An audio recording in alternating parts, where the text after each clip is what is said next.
Саламатсыздарбы кадырман көрүүчүлөр, бүгүн биздин студиябызда коногубуз бар. Бүгүнкү темабыз акчага байланыштуу болмокчу. Тагыраагы айымдардын финансылык сабаттуулугу жана алардын ишкердик кылуусу же болбосо бизнес жасоосу.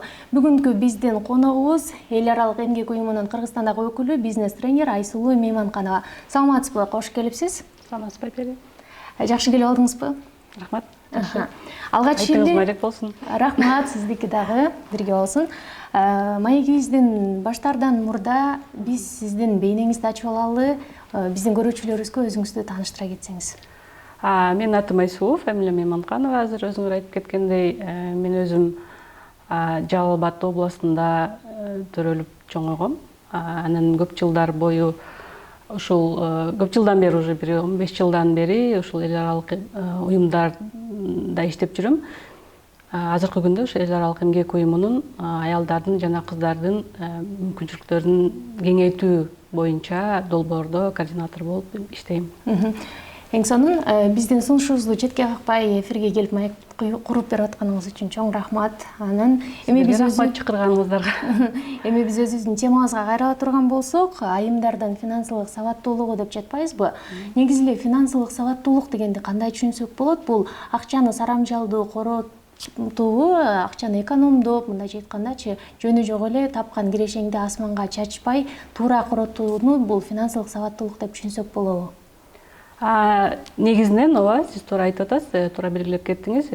Бирок негизи финансылык сабаттуулук деген айтканда бир өтө эле жөнөкөйгө окшоп сезилет, угулат.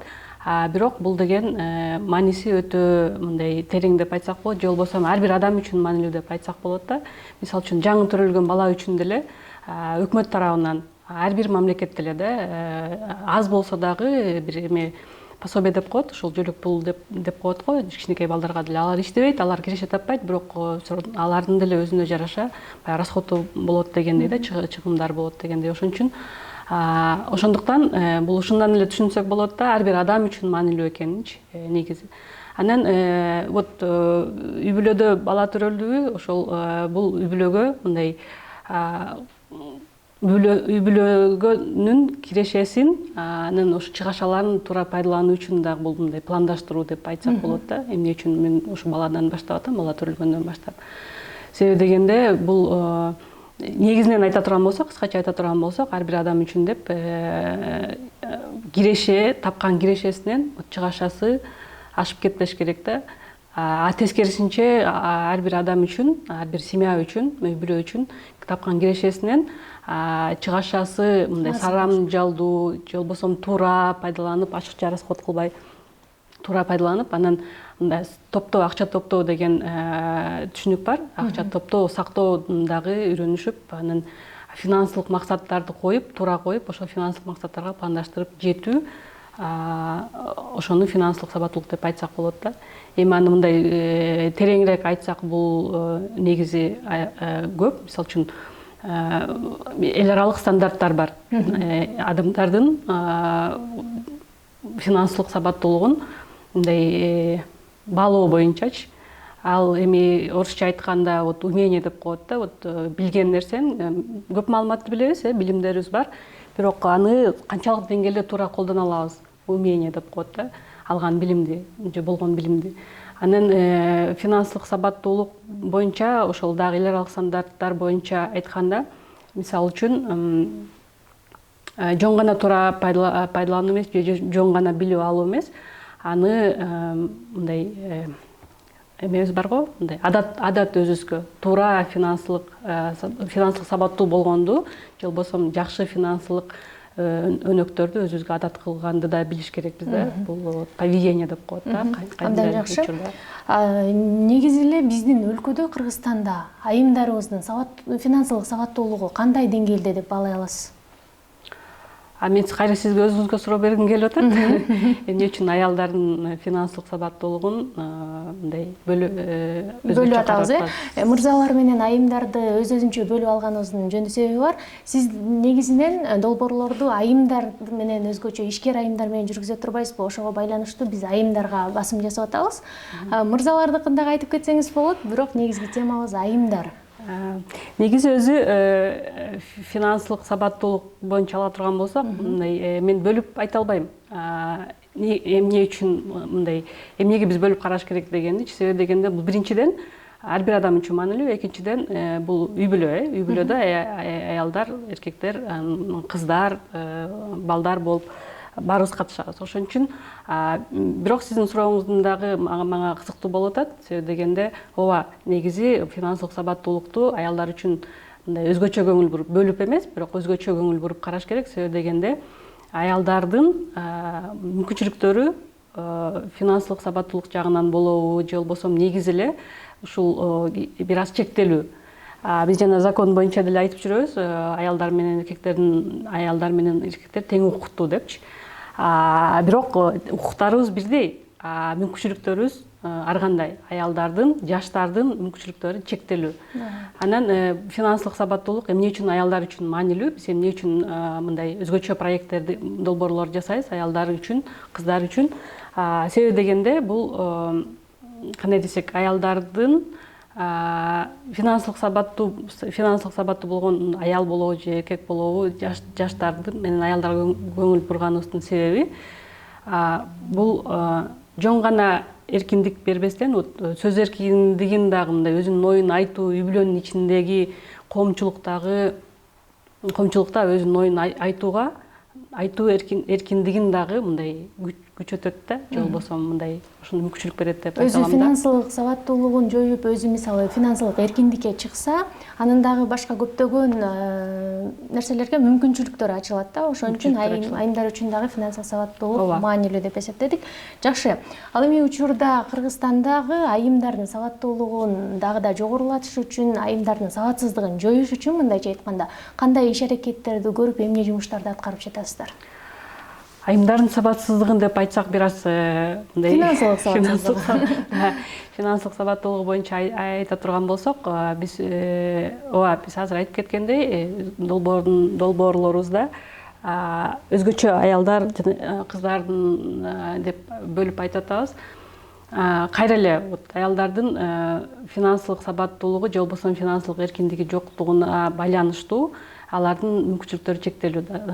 Билим алууга, каалаган кесибине барып окуй албайт, каалаган жумушуна барып иштей албайт, мисалы үчүн да.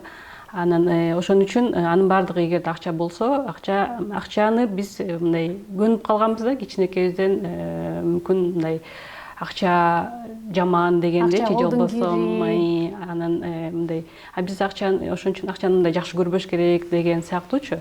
Негизи ал андай эмес, ал мен оюнча туура эмес деп ойлойм. Себеп дегенде акчаны жакшы көрүш керек. Себеп дегенде акча бул инструмент, максатка жетүү үчүн инструмент. Сиздин ар кандай максатыңыз болушу мүмкүн, эми баардыгына акча керек. Бул ошол ар бир адамдардын, өзгөчө аялдардын максаттарга жетүү үчүн бул инструмент катары карашыбыз керек да, биз баягындай башкача түшүнүк менен карабастанчы. Экинчиден, негизи эле үй бүлөнүн ар бир мүчөсүнүн өзүнө жараша бюджети болуш керек да. Анан ошонун ичинде, мисалы үчүн, аялдарга өзгөчө кандай десек, өзгөчө бюджет керек да.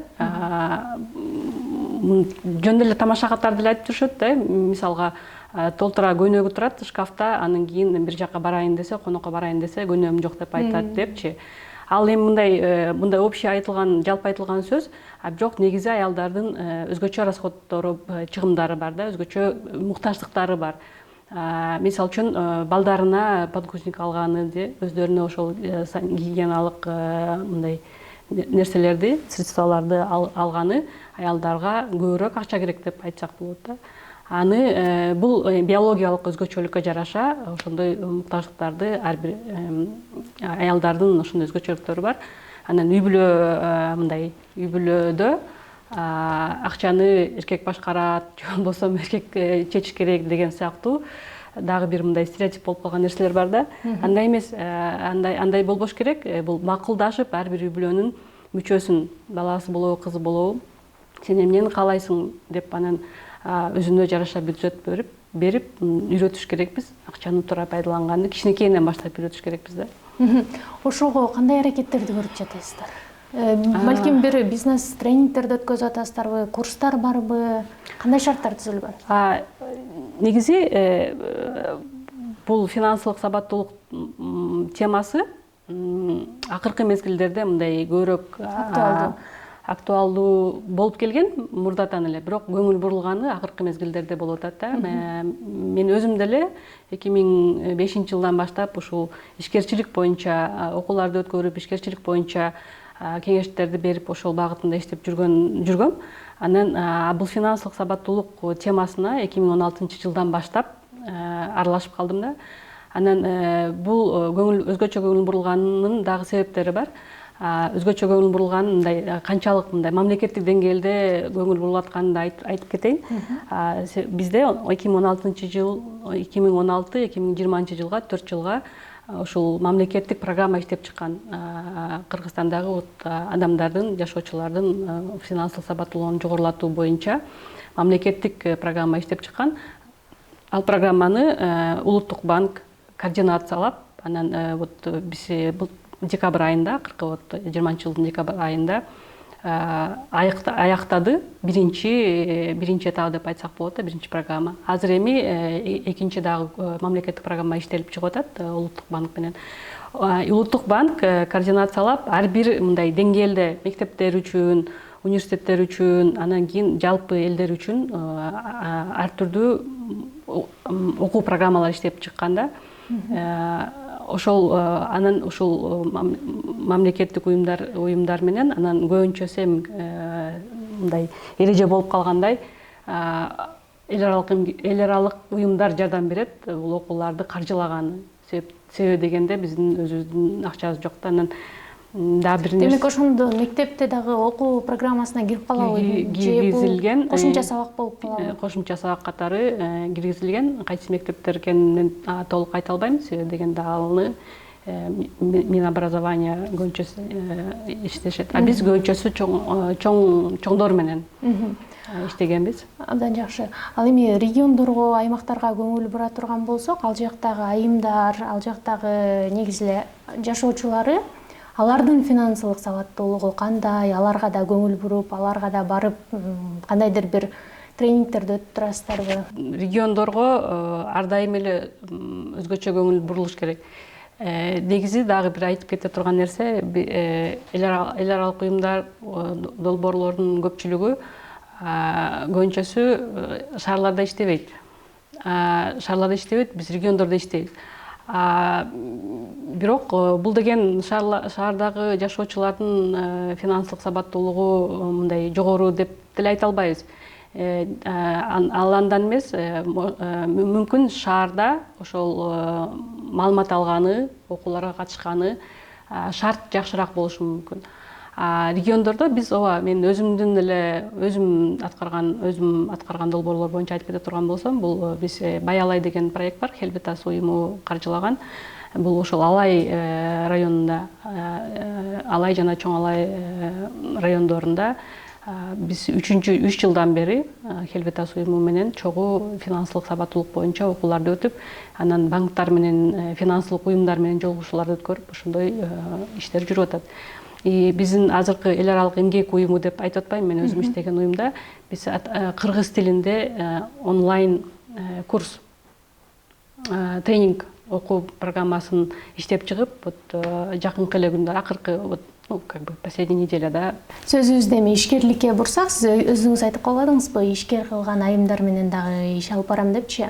Анан азыркы учурда Кыргызстанда ишкерликке кызыккан айымдарыбыз көп эле болсо керек. Анан ошолордун эң эле көбү кайсыл тармакта иштерин, өздөрүнүн бизнестерин алып барып жатышат? Ишкерчилик боюнча деле акыркы убактарда мындай өзүбүз деле байкап атабыз, баарыбыз жакшы көп, жакшы өзгөчө аялдар, ишкер аялдар көбөйгөн учурлар болуп атат. Анан мен кайра эле ошол өзүм катышкан долбоорлорго таянып айта турган болсом, биз 2012-жылдан 2015-жылга чейин ишкер аялдардын лидерлигин өнүктүрүү, кичи жана орто бизнестеги аялдардын лидерлигин өнүктүрүү деген чоң программа жасаганбыз, 3 жылдык. Анан ошол программада изилдөө биринчи мындай изилдөө өткөргөнбүз. Ошол изилдөөдө аялдар кайсы бизнестерге көбүрөөк мындай катышат деген изилдөө жүргүзгөнүбүздө бул агропереработка багыты болгон. Анан албетте бул тигүүчүлүк багыты. Анан экинчи багыт бул туризм багыты болгон. Анан үчүнчүсү ошол агропереработка деген үч багыт алып чыкканбыз дагы. Анан ошол үч багытта иштегенбиз. 1700 аял катышкан.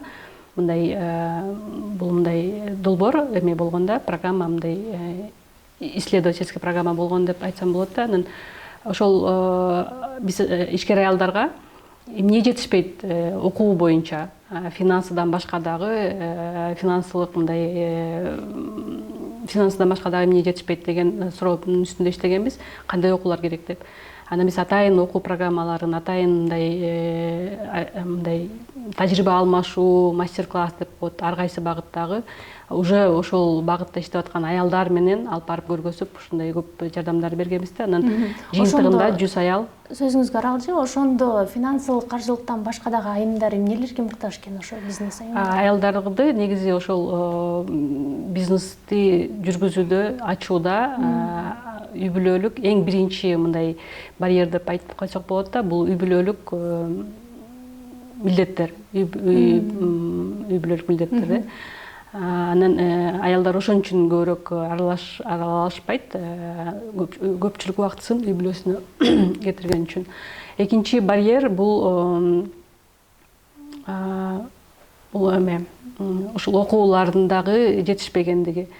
Себеби дегенде кайра эле баягы үй бүлөсүнөн же болбосо үй бүлөсү жактан колдоо болбой калса, тоскоолдуктар болгондугу үчүн окууларга катышуу, бир жактарга барып көрүп келүү, ошол сыяктуу мүмкүнчүлүк да чектелүү да. Ошон үчүн андай дагы бар.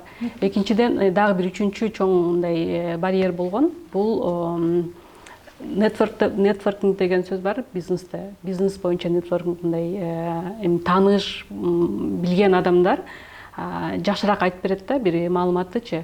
Эркектерден өзгөчөлөнүп, аялдардын проблемасы бизнес боюнча да. Мисалга жөнөкөй эле мисал айта турган болсок, эркектер ошол бизнес боюнча бир контракт болобу, эмне болобу бир маселесин чайханага барып же болбосо биздин ошол сурамжылоолор боюнчачы саунага барып же баняга барып чогуп барып пиво ичип дегендей да, ошондой мындай оңой чечип алышат экен да. Тааныш билиш болгон, мисалы үчүн там мындай бизнести тергеп тескөөчү органдар бар да, ошолордун өкүлдөрү мененчи бул жагынан оңой экен да. Аялдар андай жасай алышпайт. Анан ошон үчүн биз атайын мындай патент алуу боюнча, салык төлөө боюнча сотрудниктер чакырып, анан атайын мындай форматта өткөрүп бергенбиз. Маалымат алуу боюнчачы. Абдан жакшы. Ал эми айыл жергесине кайра кайтып баралы. Айыл жергесинде ишкерликти баштайм деген жеңелер, апалар болсо ошолорго кандай кеңештерди бересиз? Айыл жергесинде кайсыл бизнестин түрүн ачса ийгиликтүү болот, кирешелүү болот? Азыр биринчи берки суроого бир аз кошумчалап кетейин да. Акыркы күн негизи өзү аялдардын, ишкер аялдардын бир өзгөчөлүгү, мындай карап көрсөңүз, кайра эле мындай кичине эмерээк да, аялдар социально ориентированный деп коет, мындай ошол өкмөт чече турган социалдык маселелерди чече турган бизнестерге көбүрөөк мындай эметишет да. Мисалы үчүн садик, частный садик ачканы, окуу борборлорун, мунун баардыгы мындай талап бар болгону жакшы, бирок мындай вопросторду негизинен мамлекет, өкмөт чечиш керек. Биз бизнес катары, биздин аялдар көбүнчө ошондой бизнестерди аткарышат да, мындай образованияга эмеге байланышканчы. Анан дагы бир өзгөчөлүгү бар ишкер аялдардын. Өздөрү бизнесин эми эле баштады, же болбосо баштай элек бизнес планын түзүп, мен момундай бизнес жасайм деп атышат. Но баары бир вот ошол деңгээлде, даже ошол деңгээлде уже мен пайдамдан анан балдар үйүнө жардам берем, же болбосо карылар үйүнө жардам берем деп айтып башташат да. Анан эми бул мындай кеңеш дегенде кичинекей акча таап, кичинекей жардам бергендин ордуна, же болбосо бир жолу да аз жардам бергендин ордуна жакшы бизнесмен, жакшы мындай ишкер болсоң, көбүрөөк анан постоянно мындай жардам бере турган деңгээлге жетиш керек да негизи. Ошон үчүн эң биринчи бизнес ачып атканда мындай социал мындай фокус болуш керек да, ошол ачып аткан бизнеске, анан пайда таап, андан кийин уже башка маселелерди ойлогон. Себеп дегенде ишкер аял болобу, ишкер эркектер болобу, негизи эле бир чоң мамлекеттин бир чоң маселесин чечишет да, бул жумушсуздук маселесин. Жумушсуздук маселеси вот бизде проблема, бул чоң проблема. Ошон үчүн бизде бул бир эле проблема аркасынан башка проблемаларды алып келет да, негизичи. Анан бул жумушсуздук проблемасы эмне проблема алып келет? Миграцияга, миграцияга кетишет. Миграцияга аялдар да кетишет, бул эмгек миграциясына. Анан балдары бул жакта калабы, бул деген биздин кийинки поколениянын уже проблемасы да. Анын вот зомбулук эмне үчүн күчөп атат да. Ошол сыяктуу ар бир нерсе бири-бирине байланышкан да. Ошонун ичинде ишкерчилик дагы бардык байланышкан.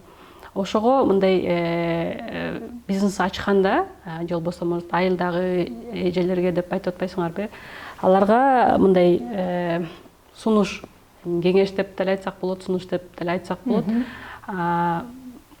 Ушул учурдун талабына актуалдуу болгон маселелерди чече турган бизнестердин тармактарын тандаса жакшы да. Азыркы күндө былтыркы жылына карантин болдубу? Бул мындай күтүлбөгөн бардык дүйнө жүзү боюнча, Кыргызстан эле эмес, күтүлбөгөн нерсе болду. Бирок ошого жараша мындай бизнестерди любой кыйынчылык бул бир мүмкүнчүлүк деп айтсак болот да. Ошон үчүн азыркы күндө бизде окуу борборлору, себеби дегенде мурда эле мектептердин деңгээли, билим деңгээли анча деле жакшы мындай жакшы эмес болгон. Азыркы күндө ошол учур талабы болуп атат. Кандайдыр бир окуу борборлорун ачып, анан онлайн центрлерди ачып, анан болгон мүмкүнчүлүктү пайдаланыш керек да. Дагы кандай эми көбүнчөсү айыл чарбасына байланган биздин жерлерибизчи. Бирок ошол иштеп аткан бизнес болобу же жаңы бизнес болобу, ошону мындай болуп аткан маселелерге жараша өзгөртүп, же болбосо ошого жараша реагировать этип идеяларды табыш керек да. Анан андай биздин командабыз бар. Биз ошол эл аралык эмгек уюмунун көп бизнес программалары, атайын аялдар үчүн ишкер аял ийгиликке жет деген программа бар, финансылык сабаттуулук деген программа бар, анан дагы бир чоң бизнес программа бар, өз бизнесиңди башта жана өнүктүр деген программалар бар. Бул эң негизги программалар ишкерчилик боюнча. Ошол программалардын бардыгы бизде Кыргызстанга келген, кыргыз тилинде жеткиликтүү, кыргыз тилинде сүйлөгөн, кыргыз тилинде ошол окууларды өткөрүү үчүн команда, тренерлердин командасы, консультанттардын командасы бар. Ал уюмдун аты Ассоциация тренеров и консультантов деп коебуз, АЧИК деген уюм бар. Ошол уюм менен байланышып окуулардан өтсө болот. Кайра эле айтып кете турган болсом, былтыркы жыл карантинге жараша бардык биздин окууларыбыз онлайн форматында жеткиликтүү.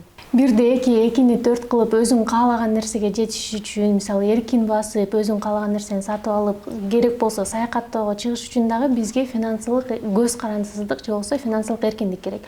Финансылык эркиндикке чыгуу үчүн айымдар эмнелерди кылышы керек? Кеңештериңизди айта кетиңиз. Рахмат, туура айтасыз. Керек болсо путешествиеге деп атпайсызбы? Керек болсо эмес, бул керек, чыгыш керек. Мен ушул жумуш аркылуу бир канча мамлекеттерге барып да иштеп келгем. Мисалы үчүн Америкага баргам, анан Украинада иштегем, Тажикстанда иштегем. Анан бул финансылык эркиндикке жетүү бул бардык үчүн эле маанилүү да, жана айтып кеткендейчи.